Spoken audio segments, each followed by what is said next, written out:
स्वागत है आपका आपके YouTube channel target UP TET C TET exams में। हम आशा करते हैं कि आप सब स्वस्थ होंगे। आज हम चर्चा करने वाले हैं विज्ञान विषय के अति लघु उत्तरीय प्रश्न थर्ड सेमेस्टर डीएलएड के बारे में। तो हम एक वीडियो में अति लघु उत्तरीय प्रश्न को कंप्लीट करेंगे।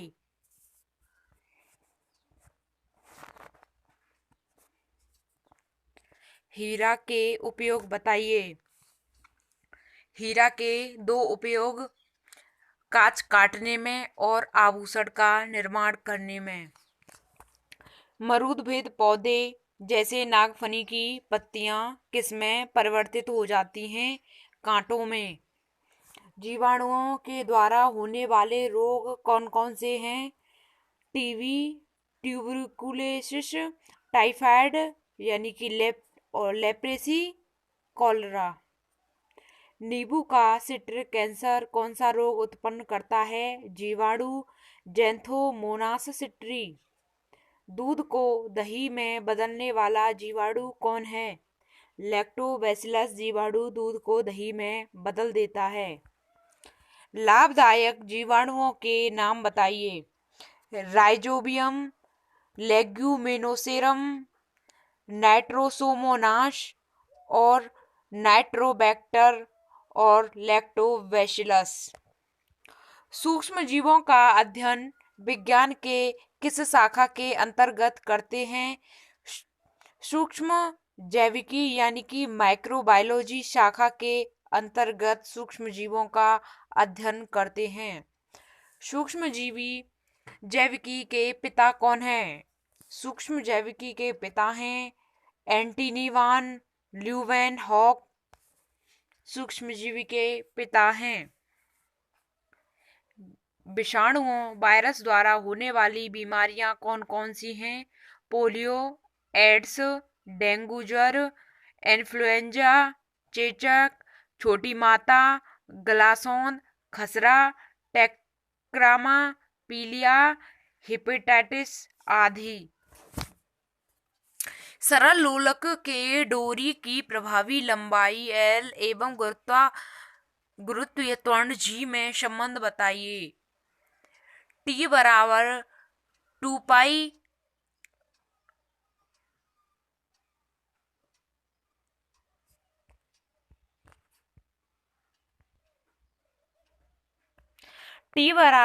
पाई रूट एल अपॉन जी। चंद्रमा पर गुरुत्वीय त्वरण यानी कि जी का मान पृथ्वी के गुरुत्वीय त्वरण जी के मान के का कितना गुना है? तो 1/6 गुना है। यदि कोई लकड़ी झूला झूलते खड़ी हो जाए तो उसके गुरुत्व केंद्र प्रभावी लंबाई का आवर्तकाल पर क्या प्रभाव पड़ता है? तो गुरुत्व केंद्र ऊपर उठ जाता है और प्रभावी लंबाई घट जाती है और इसका आवर्तकाल घट जाता है।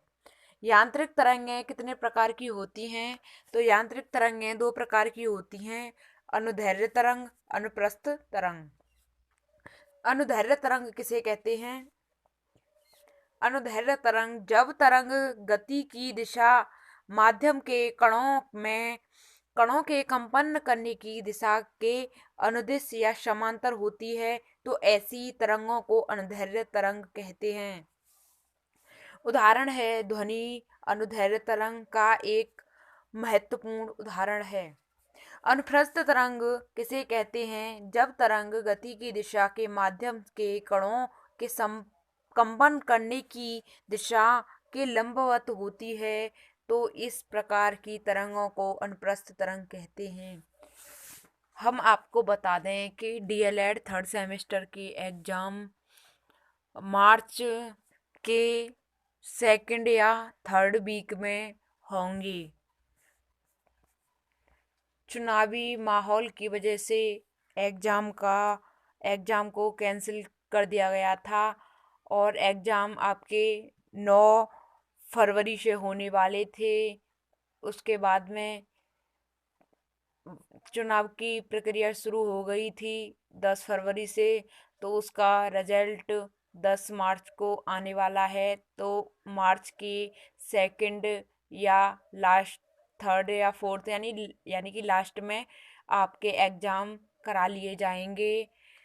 और आपके एग्ज़ाम इंटरमीडिएट कॉलेज में होते हैं, और उनके हाई स्कूल इंटर वाले बच्चों के एग्ज़ाम से पहले ही करा लिए जाएंगे। डीएलएड थर्ड सेमेस्टर के एग्ज़ाम थर्ड और फोर्थ के करा लिए जाएंगे।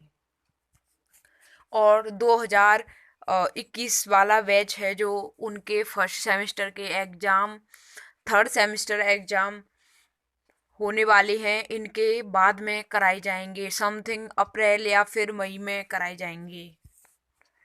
तो हम बात करते हैं अनुप्रस्थ तरंग की।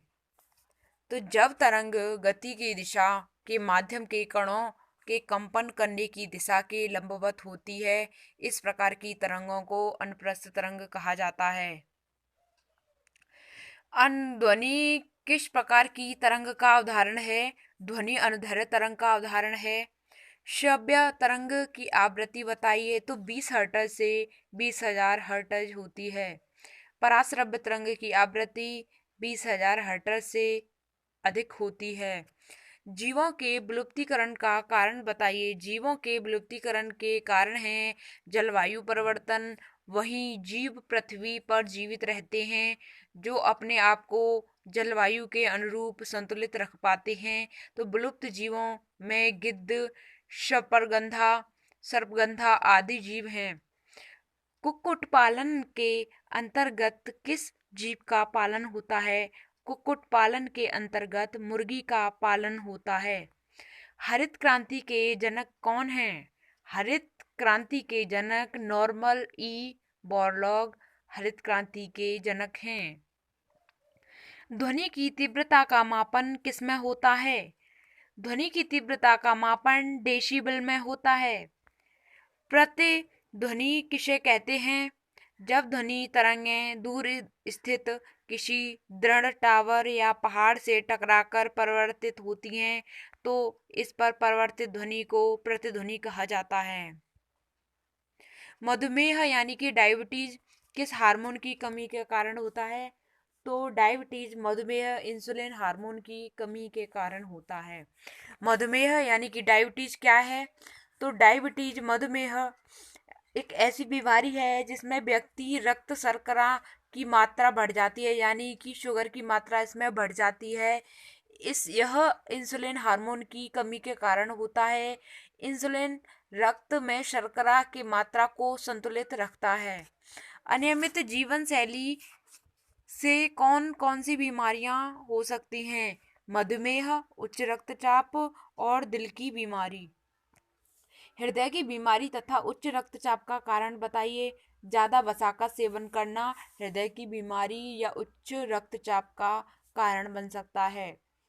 जीवाणुओं द्वारा होने वाली बीमारियां कौन कौन सी हैं? तो जीवाणुओं से होने वाली बीमारियां हैं हमारी टिटनेस, हैजा, टाइफाइड,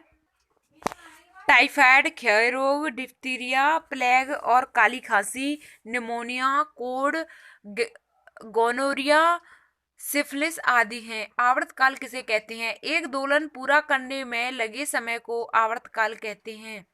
आवृत्ति तथा आवर्तकाल में संबंध बताइए। आवृत्ति 1/, आवर्तकाल। अपश्रव्य तथा पराश्रव्य तरंगों में अंतर बताइए। 20 हर्ट्ज से कम आवृत्ति की यांत्रिक तरंगों को अपश्रव्य तथा 20 हर्ट्ज से अधिक आवृत्ति की यांत्रिक तरंगों को पराश्रव्य तरंग कहते हैं।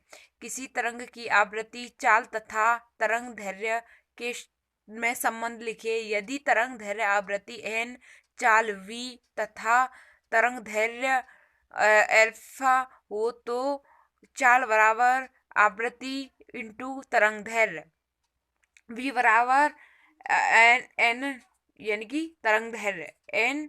n का मतलब होता है आवृत्ति और तरंग दैर्ध्य। यांत्रिक ऊर्जा किसे कहते हैं? किसी वस्तु में केवल यांत्रिक कारणों से ही कार्य करने की जो क्षमता होती है उसे यांत्रिक ऊर्जा कहा जाता है। प्रतिध्वनि सुनाई देने की ध्वनि उत्पादक और परावर्तक तल के बीच की न्यूनतम दूरी कितनी होनी चाहिए? तो 16.6 मीटर। यह हमारे 2016 में आई हुए प्रीवियस ईयर क्वेश्चन है, तो आपको इनको ज़्यादातर ध्यान में रखना चाहिए क्योंकि क्वेश्चन वही घुमा फिरा करके पूछे जाते हैं। सिराएं क्या हैं? सिराएं इनका और मुख्य कार्य बताइए। तो सिराएं नलिकाओं का समूह है जो शरीर में रक्तचाप को एक स्थान से दूसरे स्थान पर ले जाने का कार्य करती है। प्रतिवर्ती क्रिया के दो उदाहरण बताइए। बंदूक से गोली चलाना, नाव से बाहर निकलते समय नाव का पीछे जाना। अपश्रव्य तरंग की आवृत्ति बताइए। तो 20 हर्ट्ज से नीचे यानी कि कम। किस किस प्रकार की तरंगों को हमारे कान सुन सकते हैं? तो श्रव्य तरंगों को हमारे कान सुन सकते हैं। किस प्रकार की तरंगों को कुत्ता, बिल्ली, चमगादड़ आदि सुन सकते हैं? तो पराश्रव्य तरंगों को कुत्ता, बिल्ली आदि, चमगादड़ सुन सकते हैं। किसी पदार्थ में तरंग का संचरण होते समय पदार्थ के कण किस प्रकार की गति करते हैं? सरल आवर्त गति। एक कंपन में चली गई दूरी को क्या कहते हैं? एक कंपन में चली गई दूरी को तरंग दैर्घ्य कहते हैं। वस्तु में कंपन के अधिकतम विस्थापन को क्या कहते हैं? आयाम। एक सेकंड में कंपन की संख्या को क्या कहते हैं? एक सेकंड में कंपन की संख्या को आवृत्ति कहते हैं। एक कंपन में लगे समय को क्या कहते हैं? आवर्तकाल।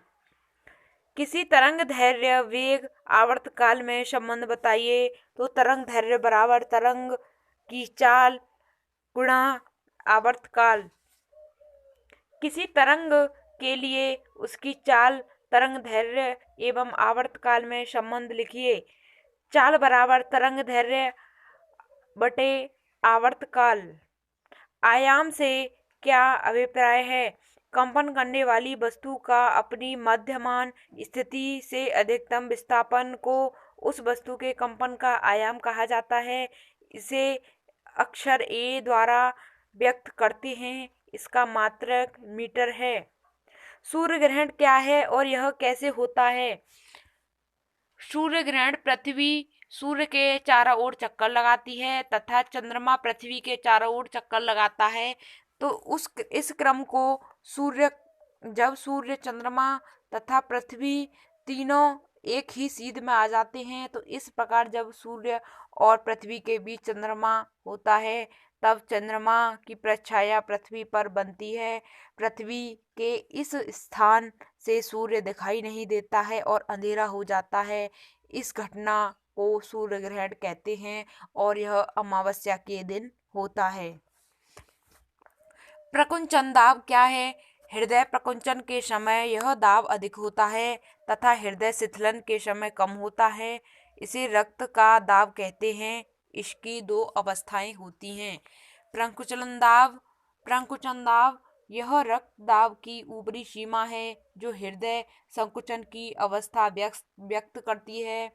शिथिलन दाब यह रक्त दाब की निचली सीमा है जो हृदय शिथिलन की अवस्था व्यक्त करती है। मानव कान किस सीमा के बीच की आवृत्ति की ध्वनियों को सुन सकता है? मानव कान एक निश्चित सीमा की मध्य की सीधे आवृत्तियों की ध्वनि सुन सकता है। यह कर्ण सीमा 20 हर्ट्ज से 20,000 हर्ट्ज है। 1 हर्ट्ज बराबर 1 कंपन प्रति सेकंड के हिसाब से होता है। रेगिस्तान का जहाज किसे कहते हैं? रेगिस्तान का जहाज ऊंट को कहते हैं। जीवाणुओं से प्राप्त होने वाली दो प्रतिजैविक एंटीबायोटिक दवाओं के नाम लिखिए। एरिथ्रोमाइसिन और नियोमाइसिन। यह हमारी एंटीबायोटिक दो दवाएं हैं। आदर्श रक्तदाब कितना होता है एवं रक्तदाब मापक यंत्र का नाम लिखिए। तो 120 या 80 mm यानी कि मिलीमीटर्स ऑफ मरकरी। आदर्श रक्तदाब होता है। रक्तदाब मापक यंत्र को सिस्मोनोमीटर कहते हैं। मनुष्य की श्रवण क्षमता किस आवृत्ति तक सुग्राह्य है? मनुष्य की श्रवण क्षमता 20 से 20,000 हर्ट्ज आवृत्ति की सुग्राह्य है। क्या कारण है कि किसी गुब्बारे को उसमें वायु से हल्की गैस भरकर छोड़ने पर वह ऊपर उठने लगता है? तो वायु से हल्की गैस का घनत्व वायु के घनत्व से कम होता है, अतः वायु के कारण गुब्बारे पर लगने वाला बल गुब्बारे के भार से अधिक हो जाता है, अतः गुब्बारा ऊपर उठने लगता है। निकट दृष्टि दोष दूर करने के लिए चश्मे में कौन सा लेंस का प्रयोग किया जाता है?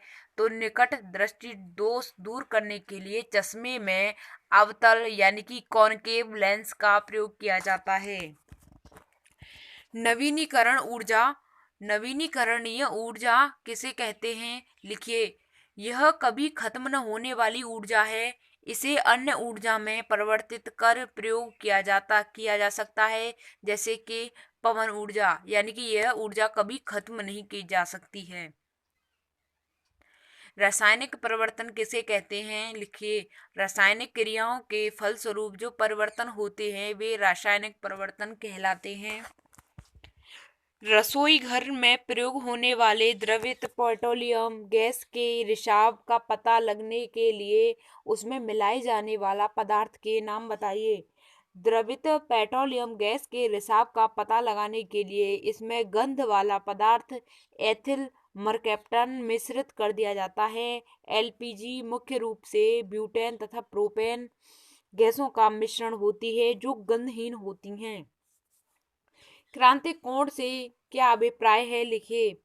प्रकाश का अपवर्तन कांच से वायु में जाते हुए होता है, क्योंकि कांच की अपेक्षा वायु विरल माध्यम है। जब अपवर्तन कोण आयतन कोण से अधिक होता है, यदि अपवर्तन कोण का मान बढ़ाया जाए तो एक स्थिति ऐसी आती है जब अपवर्तक कोण का मान 90 डिग्री हो जाता है।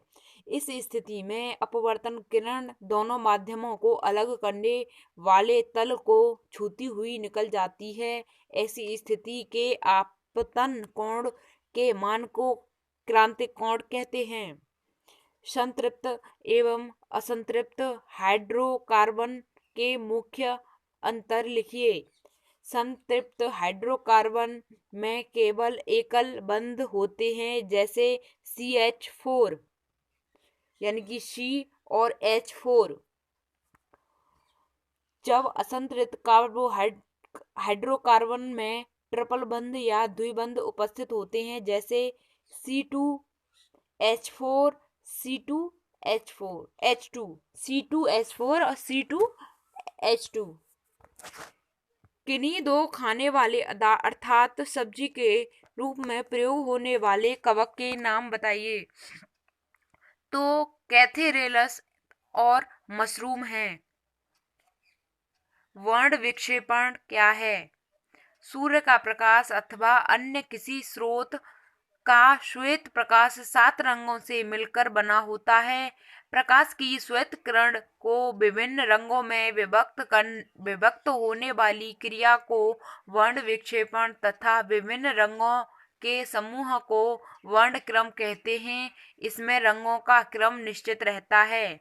दाब का एसआई मात्रक लिखिए। तो दाब का एसआई मात्रक न्यूटन या मीटर है, इसे पास्कल कहते हैं।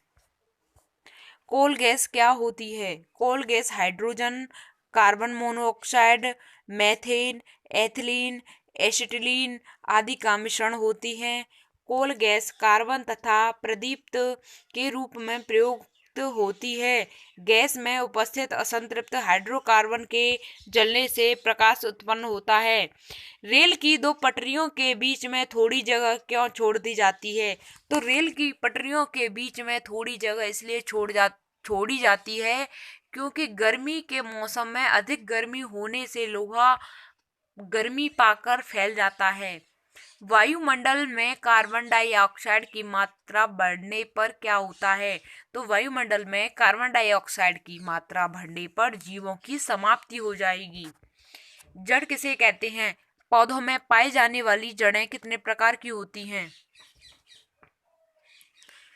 जड़ जड़ के अंकुरण के समय मूलांक और अंडकार के बाहर निकलकर प्रारूप लेता है, जड़ कहलाता है। और यह दो प्रकार की होती हैं, मूसला जड़ और अपस्थानिक जड़। कैंची किस प्रकार का उत्तोलक है? तो कैंची प्रथम प्रकार का उत्तोलक है। पॉलीथीन बहुलक के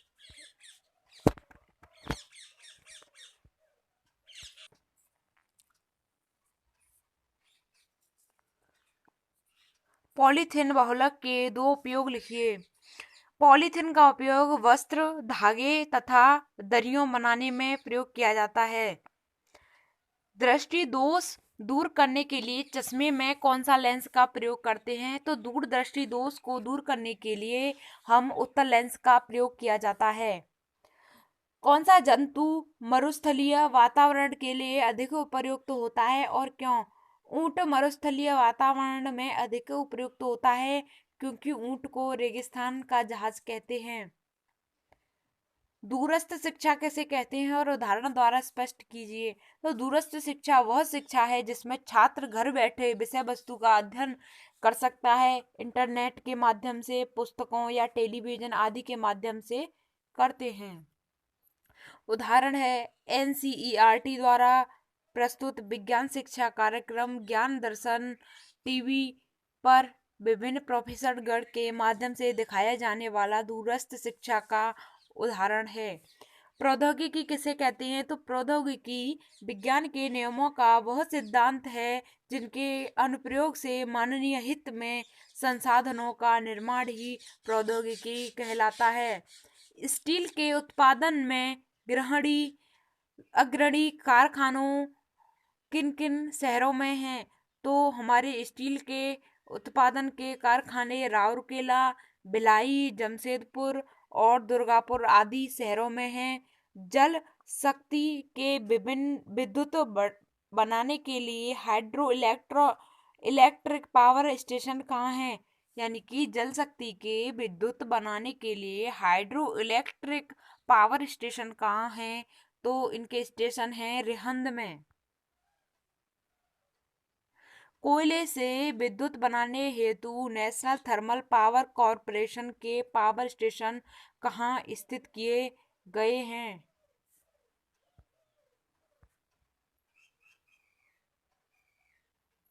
हम अतल उत्तरीय प्रश्न को दो पार्ट में देखेंगे। तो हमारा फर्स्ट पार्ट है जो कि हमारा अब यहीं पर कंप्लीट करते हैं, और सेकंड पार्ट आपको कुछ समय बाद दिखाई देगा। तो ऐसे ही हमारी वीडियो को देखने के लिए धन्यवाद।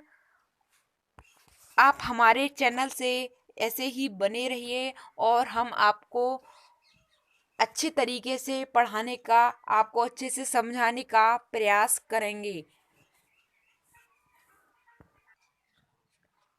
आप इस चैनल को सब्सक्राइब कर लीजिए और हमारे वीडियो को लाइक करें ताकि हमें इस प्रकार वीडियो बनाने में अच्छा लगे और हमारा मोटिवेशन बढ़े। Thanks for watching. वंदे मातरम। जय हिंद।